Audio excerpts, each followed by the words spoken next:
एक छोटे से गांव में रहने वाले अर्जुन को रोमांच और रहस्य का बहुत शौक था।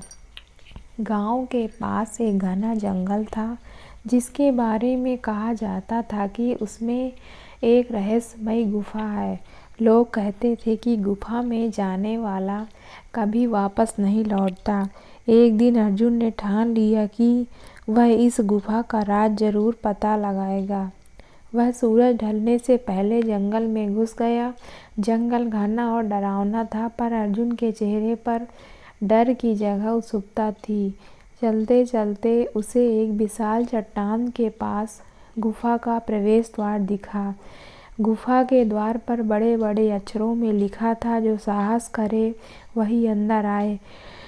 अर्जुन ने गहरी सांस ली और गुफा के अंदर कदम रखा। गुफा के भीतर अंधेरा घना था, लेकिन उसने अपनी टॉर्च निकालकर रास्ता देखा। दीवारों पर अजीब आकृतियां बनी हुई थीं, जैसे किसी प्राचीन सभ्यता के निशान। कुछ दूरी पर उसे गुफा के अंदर से पानी बहने की आवाज़ आई। जैसे ही वह और अंदर बढ़ा, उसे महसूस हुआ कि कोई उसकी परछाई की नकल कर रहा है। अर्जुन ने पीछे मुड़कर देखा, लेकिन कोई नहीं था। अचानक एक चमचमाती रोशनी का गुबार उसके सामने आया। अर्जुन डर कर पीछे हट गया। उस रोशनी से एक बूढ़ा व्यक्ति प्रकट हुआ।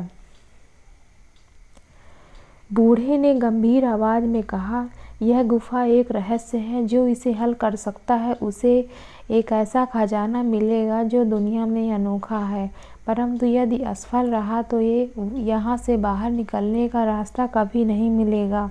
अर्जुन ने साहस से कहा, मैं इस चुनौती के लिए तैयार हूँ। बूढ़े ने एक रहस्यमयी दरवाज़ा दिखाया, जिस पर एक पजल बना हुआ था। पजल में प्राचीन संकेत थे, जिनका अर्थ समझना बेहद कठिन था। अर्जुन ने अपनी बुद्धि और साहस का उपयोग किया। घंटों की मेहनत के बाद उसने पजल सुलझा लिया। दरवाज़ा खुलते ही अर्जुन के सामने एक विशाल कक्ष था, जिसमें अनगिनत हीरे, जवाहरात और सोने के सिक्के भरे हुए थे। पर खजाने के बीच एक शिलालेख पर लिखा था, सच्चा खजाना तुम्हारे साहस और बुद्धि में है। जो इसे समझेगा वह दुनिया का सबसे अमीर व्यक्ति होगा। अर्जुन ने खजाना लेने की जगह उस संदेश को समझा।